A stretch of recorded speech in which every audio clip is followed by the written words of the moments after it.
Hebreos capítulo 4, versículo 14 al versículo 16.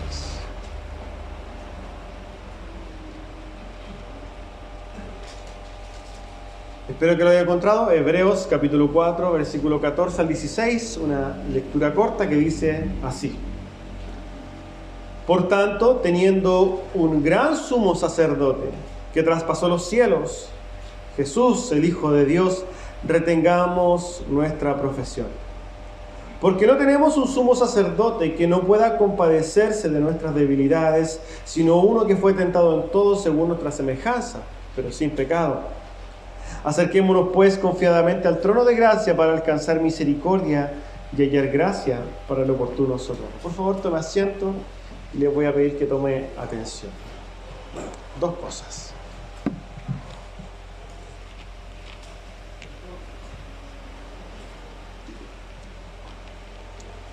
El título del sermón de hoy es Vayamos al trono de gracia. Vayamos al trono de gracia. Y vamos a saber por qué. Para poder ir, a comprender el texto, como es de costumbre, nos vamos a ir directamente a este texto. Dice así entonces nuestro versículo 14, primer versículo de la lectura bíblica de hoy. Por tanto, teniendo un gran sumo sacerdote que traspasó los cielos, Jesús, el Hijo de Dios, retengamos nuestra profesión. Si ustedes se fijan, el texto comienza con la frase por lo tanto. Pero por lo tanto no debe ser interpretada como una referencia al texto inmediato anterior. No al que lo precede inmediatamente, no a lo que habíamos hablado la vez pasada. Recordamos, y a modo de contextualización, ¿cierto? Para que recordemos qué es lo que estamos leyendo.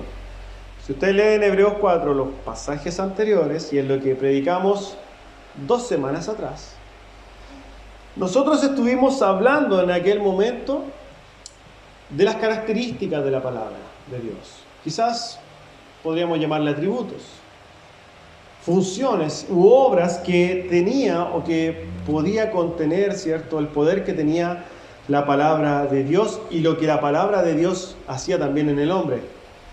Los que estuvieron acá quizás van a recordar esto. Habíamos dicho que la palabra de Dios era viva y eficaz, ¿cierto?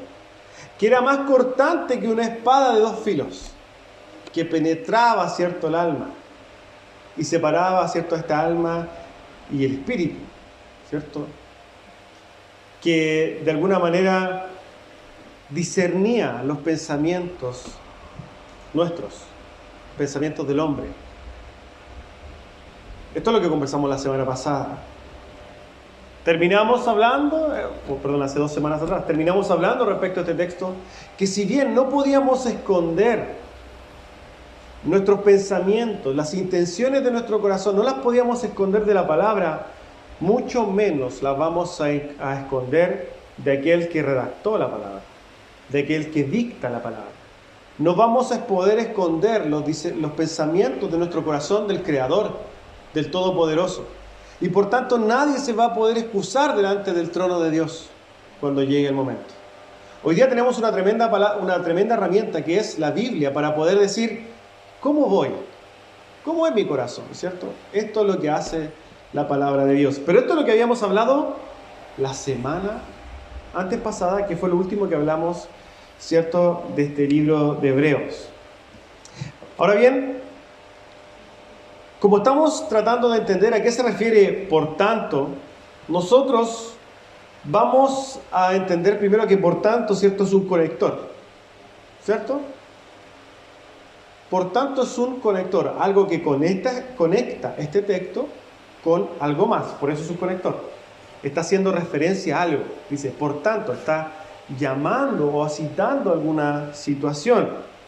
Por tanto, sabemos que por tanto, valga la redundancia, no conecta el pasaje inmediatamente precedente. No estamos hablando de la palabra de Dios. Aquí el autor se está yendo al capítulo 2. Recordemos que cuando las cartas se escribieron, no tenían capítulos. Era una escritura continua. no tenía versículo, ni mucho menos. Era una carta. Entonces lo que hace el autor es decir, por tanto, llamando a un razonamiento anterior. ¿Y cuál es ese razonamiento? Nosotros lo vamos a poder comprender a la luz de lo que está hablando. El autor está hablando del sumo sacerdocio de Jesucristo. Y esto lo encontramos en Hebreos capítulo 2 y en su versículo 17, que dice: por lo cual debía ser en todo semejante a sus hermanos, para venir a ser misericordioso y fiel sumo sacerdote en lo que a Dios se refiere. También había hablado de esto en Hebreos 3, capítulo 1. Por tanto, hermanos santos, participantes del llamamiento celestial, considerad al apóstol y sumo sacerdote de nuestra profesión. El autor entonces está de alguna manera refiriéndose, está citando, está llamando a una de las cosas que él ya dijo, y es el sumo sacerdocio de Cristo. Y este es uno de los oficios de Cristo, ¿cierto? Sabemos que Cristo tiene 3 oficios, ¿cierto? ¿Cuáles son?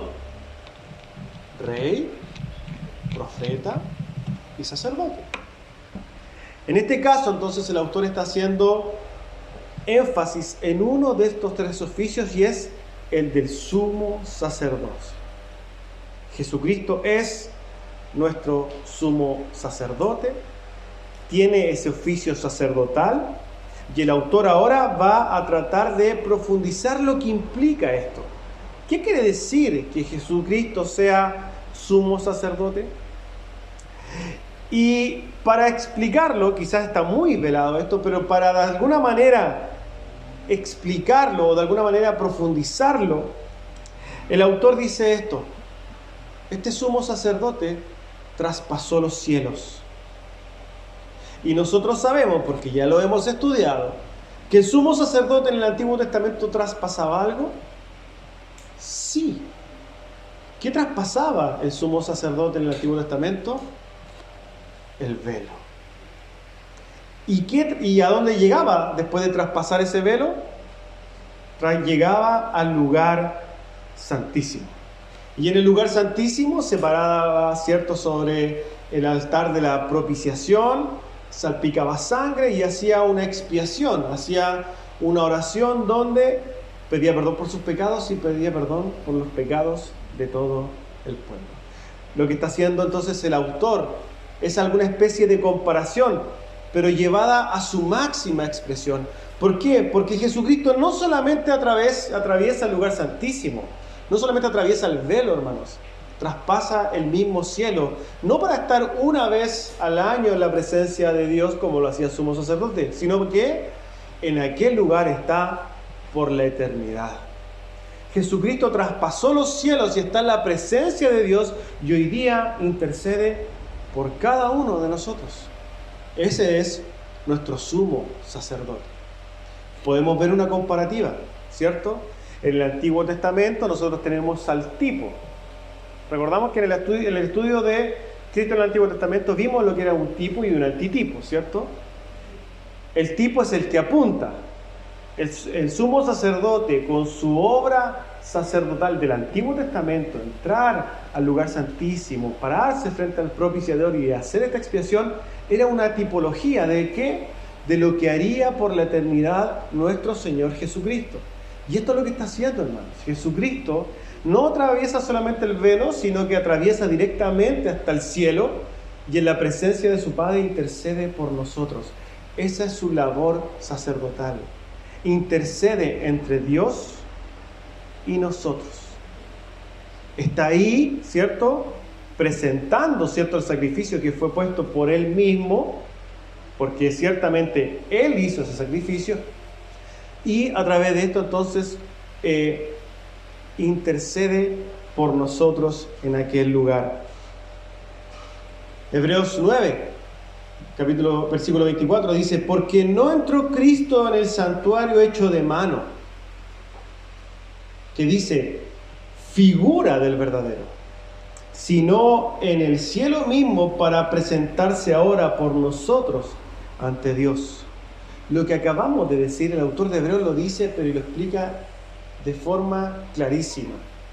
Jesús no entró en el santuario hecho por manos. ¿Cuál era el santuario hecho por manos? El tabernáculo. No entró ahí, porque dice que era esta una figura del verdadero, una tipología del verdadero, sino que ahora Jesús está en el mismo cielo para presentarse ahí delante del trono de Dios en pos de cada uno de nosotros. Jesús vivió una vida perfecta, pagó lo que no tendría por qué haber pagado muriendo en la cruz, pero resucitó. Y no solamente resucitó, sino que ascendió. Y no solamente ascendió, sino que hoy día está sentado a la diestra de Dios el Padre. Jesucristo hoy día está en una majestuosidad en su poder y gloria, como el Hijo de Dios que es. Pero nunca olvidemos que es humano y divino. El autor de Hebreos nombra a Jesucristo con su nombre terrenal, Jesús. Y esto lo hace para indicar y para centrar la atención en Jesucristo, en su persona, en su ministerio, tal como nosotros lo vimos. Como dice el apóstol Juan, ¿cierto? Vimos su gloria, como la del unigénito de Dios, y que caminó entre nosotros, estuvimos al lado de Él. Bueno, esto es lo que quiere decir el autor. Está centrando la atención en Jesucristo y su obra, su ministerio terrenal, que, cabe recalcar, era parte de su obra sacerdotal. Jesús no podía ir al cielo como nuestro gran sumo sacerdote si no hubiera presentado sacrificio por él. ¿Podía el sumo sacerdote en el tabernáculo entrar al lugar santísimo sin hacer un sacrificio previo? No podía, ¿cierto? Jesucristo de la misma manera se presentó a sí mismo como sacrificio. Es tal, hermanos, la grandeza de Cristo, su perfección, la suficiencia, su magnitud, su supremacía, su gloria, que no deberíamos nosotros, bajo ningún punto de vista y en ningún segundo de nuestra vida siquiera, dudar en estar de acuerdo con el autor cuando él dice que es nuestro sumo sacerdote. Y como es nuestro sumo sacerdote, también tenemos que estar de acuerdo con el autor cuando dice que, entendiendo que Jesucristo es nuestro sumo sacerdote, nos llama a algo. ¿Qué dice ahí? Retengamos nuestra profesión. ¿Qué significa retener nuestra profesión? ¿No dejar de ser ingeniero? ¿No dejar de ser arquitecto o carpintero? ¿Se referirá a esa profesión? ¿O se referirá a lo que profesamos, a lo que decimos creer? Porque cuando nosotros estamos en las redes sociales somos todos súper espirituales. Y compartimos nuestros estados de WhatsApp, ¿cierto? Y hasta predicamos. Utilizamos grandes frases, ¿cierto?, de algunos reformadores o algunos grandes teólogos de la historia para mostrar nuestro entendimiento de las doctrinas y de lo que nosotros profesamos. Esa preciosa fe, ¿cierto?, que tan románticamente nosotros citamos. Pero una cosa es profesar y otra cosa es hacer. Una cosa es comprender la Escritura y otra es practicarla, ¿cierto? Esto se entiende como la ortopraxis. No solamente es entender, ¿cierto?, lo que dice la Escritura y conocer la Escritura, sino que es practicar la Escritura. Ahora bien, quizás el autor no quiere tomar este énfasis respecto de la profesión de la fe. Yo estoy haciendo una especie de extensión. Estoy llevándolo al día de hoy. Recordemos que los receptores de la carta estaban bajo una continua tentación de dejar su fe. Por tanto, el llamado a ellos es más diciendo no abandonen a Cristo, no abandonen su profesión de fe respecto de lo que ustedes ya saben, que es ser cristianos, para hacerlo simple. Para hoy día es diferente, para nosotros hoy día es diferente. No debemos entonces abandonar la fe, no debemos abandonar lo que profesamos creer, y no debemos hacerlo de facto. Y me explico. Porque una cosa es decir, oye, este hermano profesó la fe y se fue al mundo y ya se fue. Lo vimos. Pero hacerlo de facto es estar en esta misma iglesia o pensar pertenecer a esta misma iglesia y haber abandonado la fe de hecho. O sea, pensarse cristiano solamente acá y después cuando se olvida, o sea, cuando usted ya sale de aquí y deja de decir hermanito, ¿cómo está? Usted abandona la fe todos los días. Eso es abandonar la fe de facto. Usted puede estar aquí y simular ser cristiano, pero afuera. Esta tiene una doble extensión entonces. Retengamos nuestra fe significa realmente mantengámonos en la fe, hermanos. Manténgase en la fe. En la fe que debemos continuar profesando en nuestro corazón y claramente con nuestra boca también. Con gozo. Una fe que se manifiesta abiertamente, de modo que las personas que nos ven alrededor puedan ver con claridad que nosotros realmente somos hijos de Dios. Ni siquiera por decir que somos hijos de Dios, sino que porque vean nuestros frutos. Ahora bien, tenemos que pensar en esto, hermanos. Jesucristo, nuestro sumo sacerdote, y es lo que está diciendo el autor, Jesucristo, nuestro sumo sacerdote, no es una motivación suficiente para seguirle. Es una pregunta que usted debe hacerse. ¿Por qué? Porque a la luz del texto es lo que el autor de Hebreos está diciéndole a los hebreos que tienen que hacer. Hebreos, ¿ustedes acaso no creen que tener a Jesucristo, el sumo sacerdote, no es suficiente motivación para dejarlo todo? Es la misma pregunta que hoy día nosotros recibimos. Si tenemos a Jesucristo como nuestro sumo sacerdote, ¿no debería ser motivación suficiente? Y lo decimos ¿por qué? Porque hoy día es muy común, hermanos, pero ultra común, ver a una serie de profesantes de fe somnolientos, desanimados, cabizbajos, taciturnos, melancólicos, lentos, lerdos, famélicos. No puede ser. Hermano, ¿cómo está? No, es que estoy aquí. Estoy desmotivado. ¿Por qué?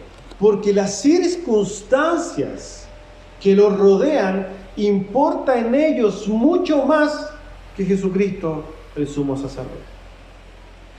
Este cristiano que nosotros estamos quizás caricaturizando en este momento no debería existir. ¿Por qué? Porque la motivación del Hijo de Dios, del cristiano, no son las circunstancias que nos rodean, ¿cierto? No es mi vecino, el flaite, no es mi compañero de trabajo, el molestoso, ¿cierto? No es mi jefe, el que no me deja vivir, no es mi esposo ni mi esposa, que eso está más de moda, no son mis hijos, que son unos rebeldes. No son esas cosas las que deberían motivar a un hijo de Dios vivir o no vivir motivado. Lo que debería motivar al hijo de Dios vivir full motivación es Jesucristo, nuestro sumo sacerdote. Él, nada más que Jesucristo.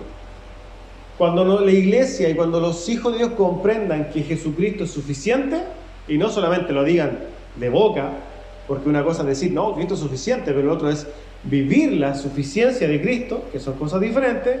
Cuando el Hijo de Dios comprenda que Jesucristo es suficiente, no van a haber cristianos desmotivados.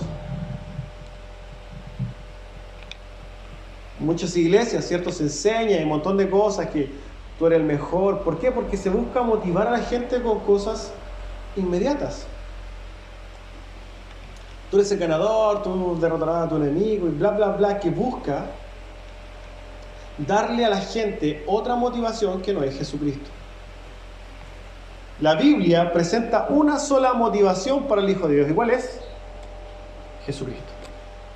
Consolarse en Jesucristo, ¿cierto? El autor dice, y sigue exponiendo su punto, dice, versículo 15, porque no tenemos un sumo sacerdote que no pueda compadecerse de nuestras debilidades, sino uno que fue tentado en todo según nuestra semejanza, pero sin pecado. Quizás los receptores del libro de los Hebreos podían de alguna manera justificarse en el caso de que abandonaran la fe. ¿Por qué? Porque, como lo hemos dicho una enorme cantidad de veces, el contexto en el que ellos vivían, las tentaciones, las persecuciones, eran, a ojos humanos, totalmente entendibles. Si yo hubiera estado frente a un hebreo y lo veo aquí como mi vecino, y con todo lo que está sufriendo, yo diría, bueno, si es que él deja la fe es porque es justificable. Ellos podrían de alguna manera justificarse. Ellos de alguna manera podrían desanimarse, no querer continuar. Pero es algo que el autor de Hebreos va a solucionar, ¿cómo? Diciendo, ojo, hermanos hebreos, todas las circunstancias que ustedes los rodean y las dificultades que ustedes pueden sufrir no son más grandes que la suficiencia en Cristo el sumo sacerdote. Ahora, pensemos esto y la aplicación para la iglesia contemporánea. Si los sufrimientos, los padecimientos, las tentaciones de los hebreos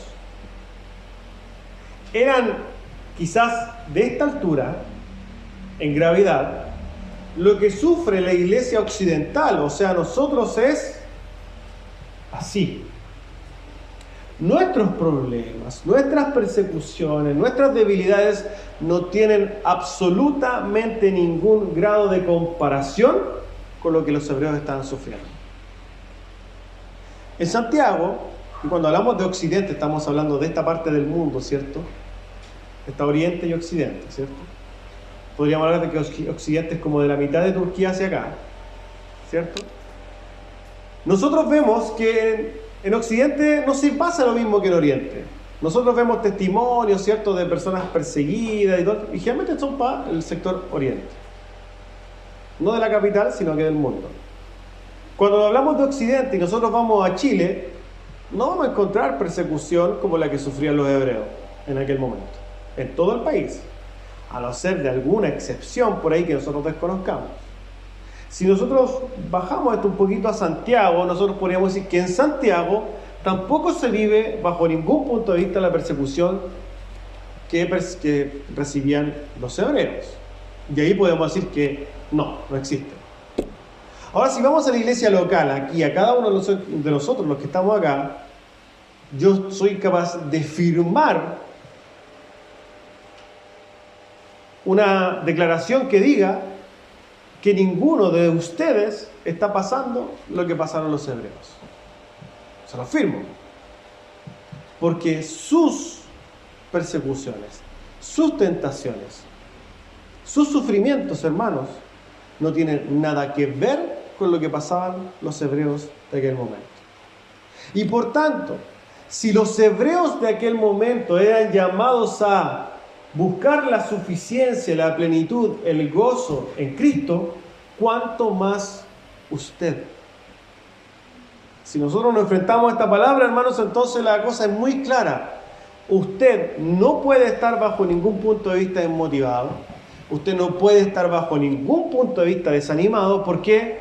Porque tiene a Cristo y la suficiencia en Él. ¿Estamos hasta ahí? Muy claro, ¿cierto? Muy, pero muy claro. ¿Por qué? Porque Jesucristo es nuestro sumo sacerdote. Y el autor dice, ojo con este sumo sacerdote.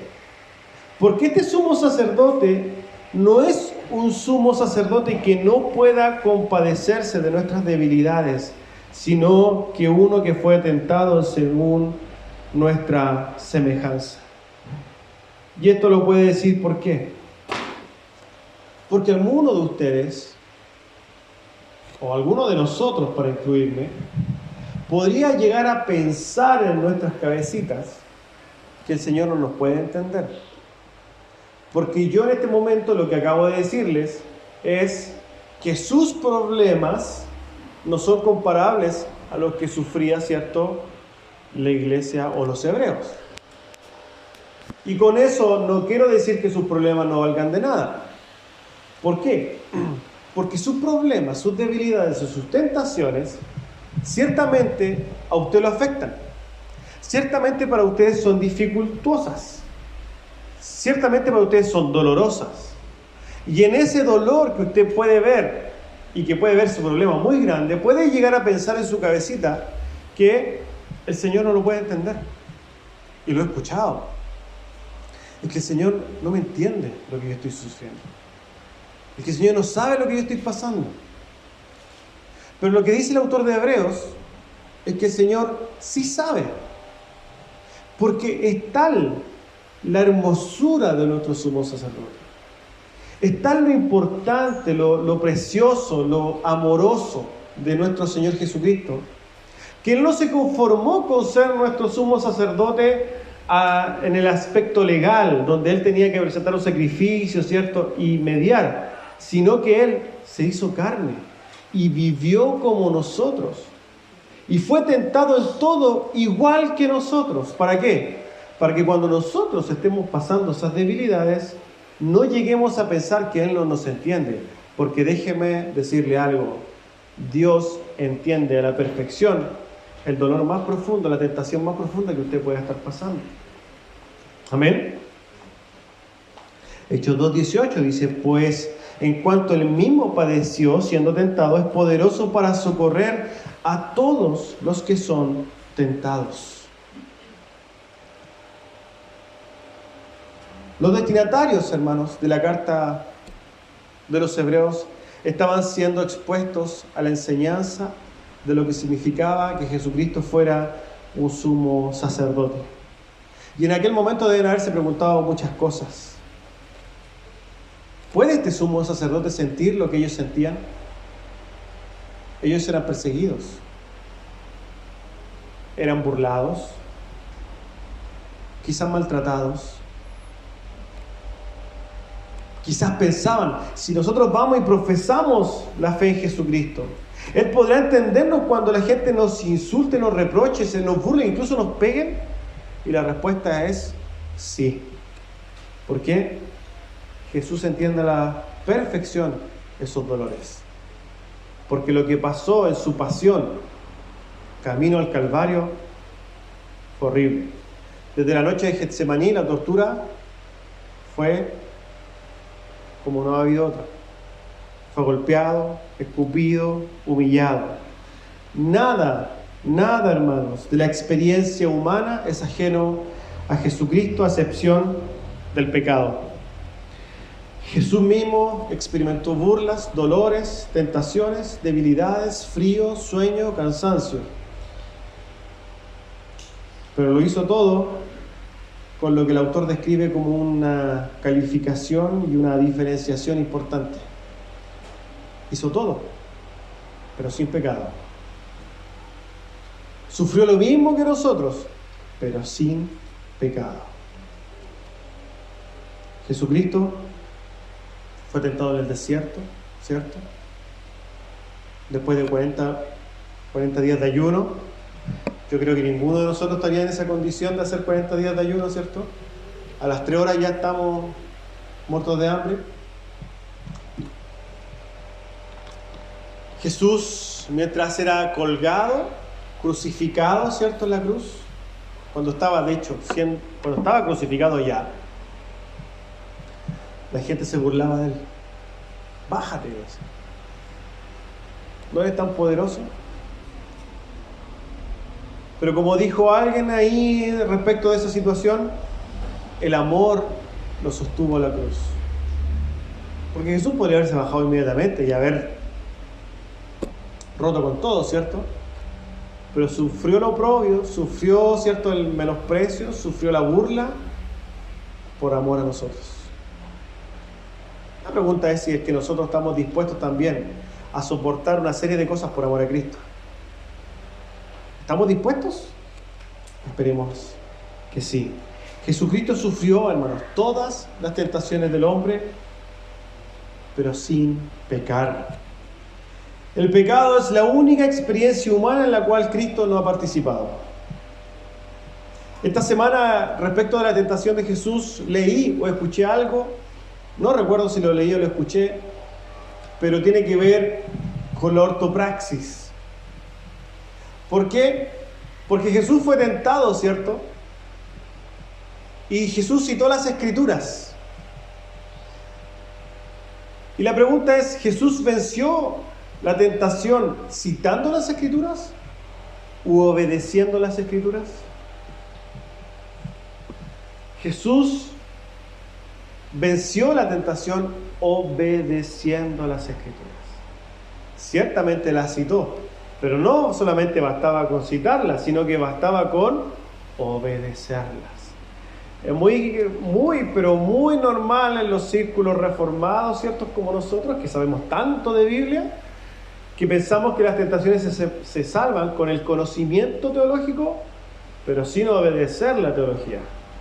Y en eso pecamos. No basta solamente conocer la doctrina, sino que obedecer la doctrina de Cristo. Volviendo quizás un poco a Jesús. Jesucristo venció, ¿cierto?, la tentación. Venció todo y no pecó. En cuanto a nosotros, que día a día somos tentados y probados día a día, no debemos olvidar tampoco otra cosa importante respecto del sufrimiento y la tentación.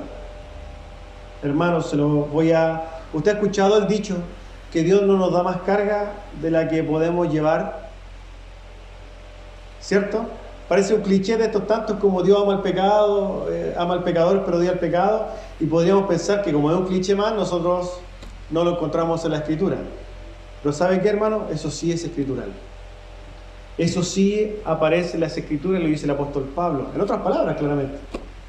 1 Corintios 10:13 dice: No os ha sobrevenido ninguna tentación que no sea humana, pero fiel es Dios, que no os dejará ser tentado más de lo que podáis resistir, sino que dará también juntamente con la tentación la salida para que podáis soportar. El Señor no ha perdido el control de su debilidad, no ha perdido el control sobre tu tentación. Y cuando hablo de tentación, generalmente la gente tiene como esta imaginación de que la tentación tiene que ver algo con: me tengo que comer un postre, estoy tentado, o tiene que ser un placer. No. La tentación tiene que ver con una especie de llamado, ya sea positivo o negativo. Por tanto, si es que yo estoy llamado, me estoy de alguna manera tentando, me puedo tentar a negar la fe. Puedo ser tentado, por ejemplo, a negar a Cristo. Puedo ser tentado, por ejemplo, a desobedecer. También puedo ser tentado a ser infiel. Todo el llamado, ¿cierto?, hacia ir hacia el pecado es una tentación también. Por tanto, hermanos, tenemos que tener claro que no hay tentación en nuestras vidas que nosotros no podamos sobrellevar. No hay dificultad, no hay dolor, no hay problema que nosotros no podamos llevar en Cristo. Ciertamente tengo que aclarar que nuestra naturaleza pecaminosa nos va a hacer pecar constantemente. Pero aquí estamos hablando de cosas en particular que son claramente visibles. Nosotros no podemos dejar de ser orgullosos, ¿cierto? No es algo que... y alguien puede decir: que yo soy tentado a ser orgulloso. No, está orgulloso todo el día, no alcanza ni a ser tentado.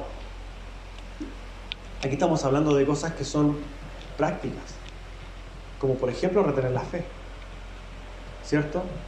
En ese sentido, el Señor está en control. Cuando nosotros vemos que tenemos una serie de problemas, ¿cierto?, como dice el apóstol, una serie de dolores, una serie de dificultades. No pensemos que el Señor ha perdido el control, porque el Señor está en control. Amén.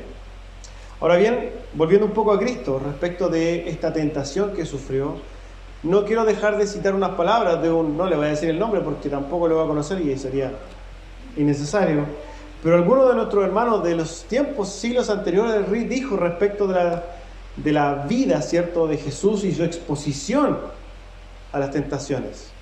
Dijo lo siguiente: debido a su naturaleza sin pecado de Jesucristo, la mente del Salvador percibió mucho más agudamente las formas de tentación que nosotros somos débiles. La mente del Señor, limpia y sin pecado, debe haber, y dice lo que dice el autor, debe haber de alguna manera percibido mucho más agudamente las formas de la tentación. ¿Por qué? Porque nosotros pecamos y no nos damos ni cuenta, ¿cierto? Pero el Señor no tenía pecado. Por tanto, la tentación debe haber sido algo que podía comprender con mayor, ¿cierto? Es como cuando eres alcohólico, ¿cierto? O alguien que está habituado a tomar. El alcohólico ya toma, ni siente una cerveza y ni siente el alcohol, ¿cierto?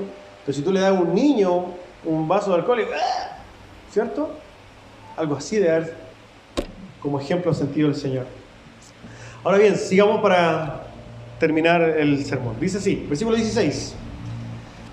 El autor: acerquémonos pues, hermanos, confiadamente al trono de gracia, para alcanzar misericordia y hallar gracia para el oportuno socorro. El autor tiene una palabra, ¿cierto?, especial para sus oyentes. Una exhortación a los creyentes. ¿Para qué? Para rectificar su modo de vivir. Invita al oyente a vivir en oración. Y invita al oyente a orar y entrar en este momento de oración confiadamente. Como dice el autor, acerquémonos entonces al trono de gracia con confianza. Y la invitación, hermanos, al trono de gracia quiere decir que los lectores pueden de alguna manera comprender y entender profundamente que entrar en el trono de gracia es tan fácil como arrodillarse y orar. ¿Cuánto dicen? ¿A 30 centímetros del suelo? Pero eso está mal dicho, ¿cierto? ¿Por qué? Porque nadie está levitando. Descendiendo solamente 30 centímetros. Nosotros en las oraciones, hermanos, estamos entrando en el trono de gracia. ¿Y por qué podemos entrar a ese trono de gracia solamente a través de arrodillarnos? Y esto claramente es una especie de figura, ¿cierto? ¿Por qué? Porque podemos estar sentados orando, podemos estar parados orando, pero lo que más se entiende de orar es arrodillarse, por eso lo decimos. ¿Por qué podemos nosotros entrar en el trono de gracia solamente a través de la oración y de una manera tan fácil? Porque tenemos un sumo sacerdote. Ese sumo sacerdote ha de alguna manera hecho un puente entre el Señor, su presencia y su gloria, y nosotros. Y ese puente solamente podemos entrar, ¿cómo? A través de sus méritos. Por eso el Señor dice: oren en el nombre de Jesús, ¿cierto? Todo lo que pidieres en mi nombre. Nosotros podemos entrar en la presencia, en el trono de Dios, a través de la obra del sumo sacerdote, que es nuestro Señor Jesucristo. Y cuando nosotros entramos en oración, llegamos inmediatamente al trono de gracia de Dios. Cada uno de los lavados en la sangre del Cordero puede arrodillarse en cualquier lugar y saber que estamos en el trono de la gracia. Hebreos 10:22 dice: acerquémonos con corazón sincero, en plena certidumbre de fe, purificados los corazones de mala conciencia Deme un segundo. ¿Lo puedes? Ah, ya. Estoy amarrado aquí con...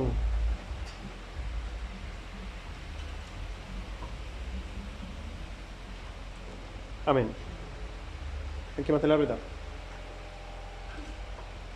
Amén. Amén, gracias. Estamos en Hebreos 10, versículo 22. Acerquémonos con corazón sincero, en plena certidumbre de fe, purificados los corazones de mala conciencia y lavados los cuerpos con agua pura. El escritor entonces nos exhorta a que nos acerquemos al trono de gracia en oración, puesto que el único sacrificio, hermanos, que nosotros podemos poner delante de Dios es nada más que un corazón contrito y humillado, nada más que eso.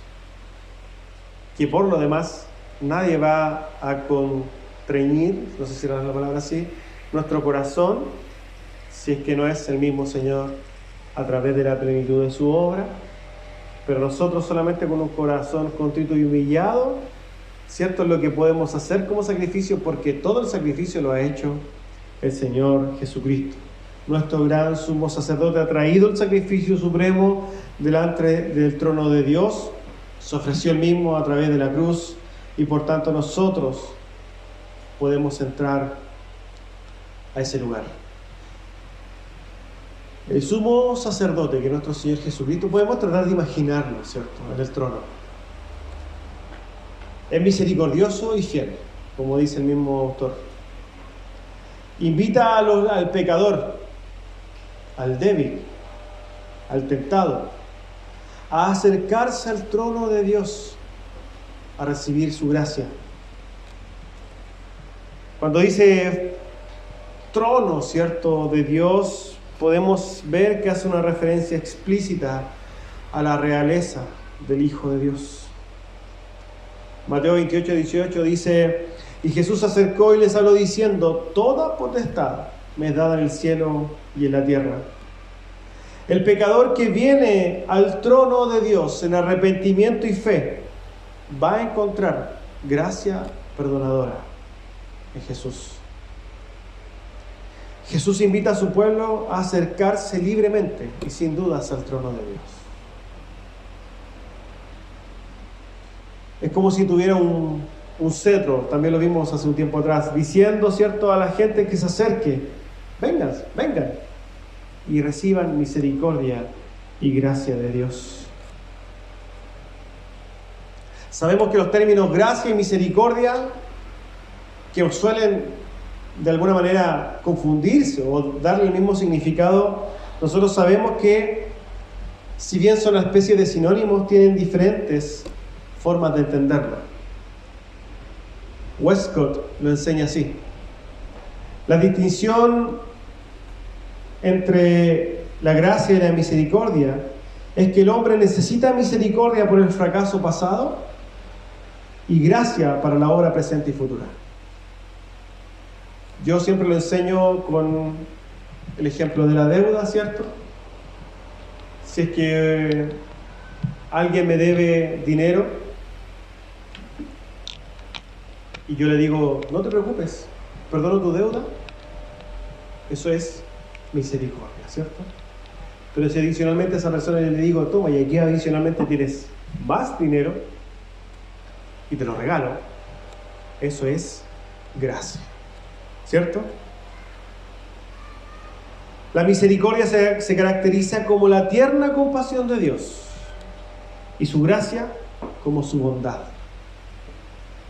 La misericordia y gracia de Dios, hermanos, son el oportuno socorro que necesitamos en tiempos de debilidad, en tiempos de tentación, en tiempos de prueba, en tiempos de dolor.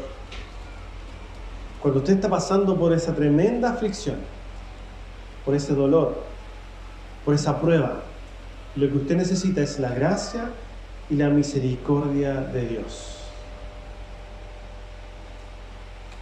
Cuando nosotros invocamos el nombre de Dios en esa circunstancia, con un corazón contrito y humillado, el Señor escucha nuestra voz y nos provee, ¿cierto?, de esa obra preciosa que se manifiesta en su misericordia y en su gracia.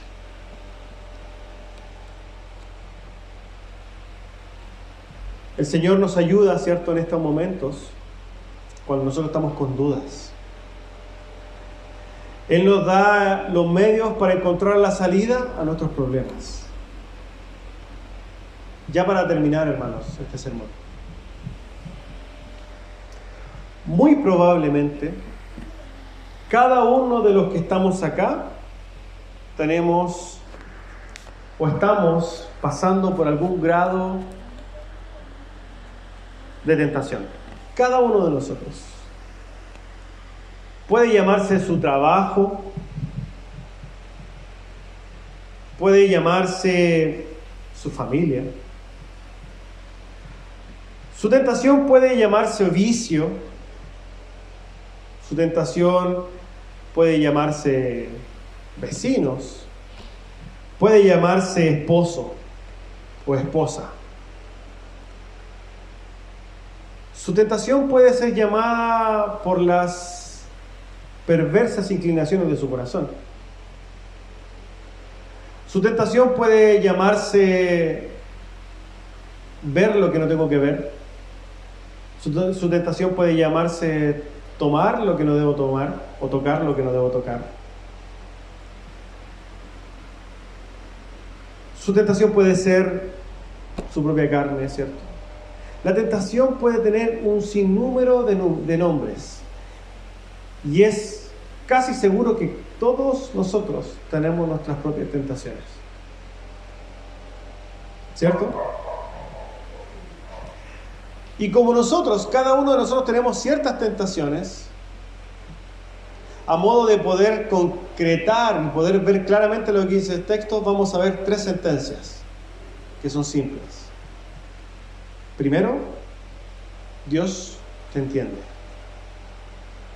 Eso es lo primero. Dios entiende tu tentación, tu dolor, tu prueba. Dios lo entiende. Segundo, la prueba o tentación que puedas estar pasando no es algo que Dios se le haya pasado por encima o se le olvidó. Dios está en control y Dios observa. Dios está ahí, supervisando. Y tercero,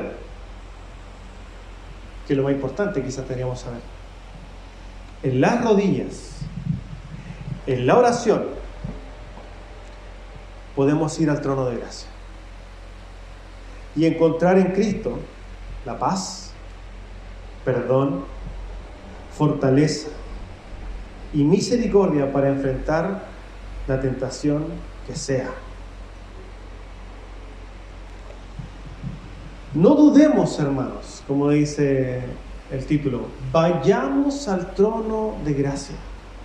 No dudemos por ningún momento ir a ese precioso lugar donde podemos ahí realmente disfrutar de la mano benevolente y amorosa de Dios.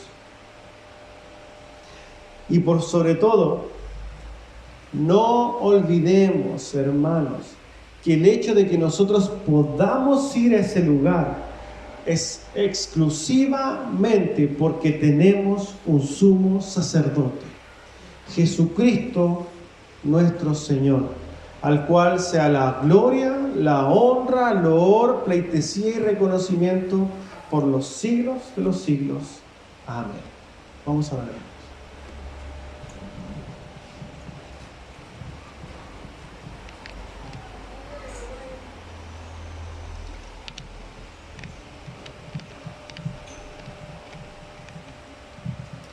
Amado Rey del Cielo, queremos, Señor, darle gracias por su palabra, por su precioso consejo.